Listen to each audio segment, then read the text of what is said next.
Howe has already raised the bar at Newcastle but will miss first game. It was only on Friday morning that Eddie Howe joked about his gravelly voice being the symptom of shouting at his Newcastle players for the past fortnight. Just hours later, however, he would test positive for COVID-19.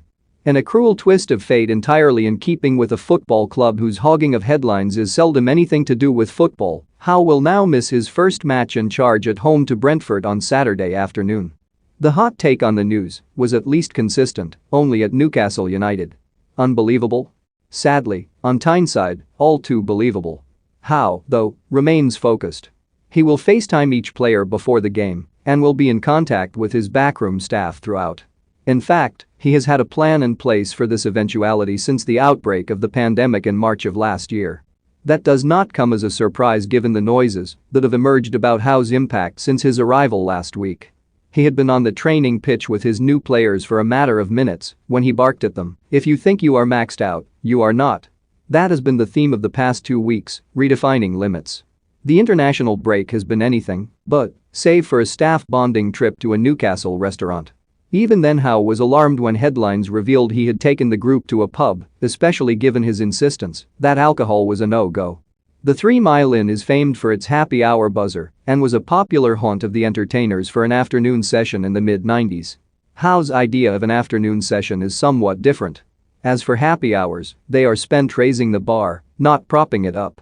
The one word to emanate from the training ground has been intensity.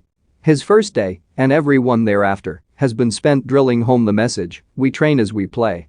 Sources describe some of it as like pre-season, in that players are returning home ready for their bed.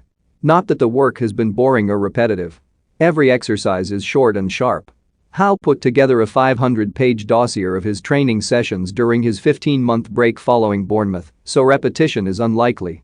Saturday Brentford, H. November 27 Arsenal, A. November 30 Norwich City, H. December 4 Burnley, H. December 12 Leicester City, A. December 16 Liverpool, A. He has also sought to tighten standards away from the grass. There are new expectations in terms of punctuality, eating together, dress code and more. One initiative that has been particularly well received was the move to train at St James Park last Saturday. He encouraged his players to visualize. If you are going to work on team shape, you might as well do it within the exact parameters in which you are hoping to fit. Howe is mindful of respecting former boss Steve Bruce and is not about to make a public declaration of the players he inherited lacking fitness, even though striker Callum Wilson hinted at as much in a revealing interview with a local newspaper this week. Rather, the 43-year-old has spoken of changes to training that will extract an extra 2 or 3%. "We are not jogging," he screamed on that first day. There has been no scope for rest either. His working day starts at 7 a.m. and finishes 12 hours later. As he laughed on Friday, "I haven't seen Newcastle in daylight yet." He is unlikely to do so for the next 10 days now. Not that the work will stop given the gravity of the situation his team is in, 5 points from safety and 19th in the Premier League. At a charity talk in the shadow of St James this week, supporters quizzed journalists on all things Newcastle.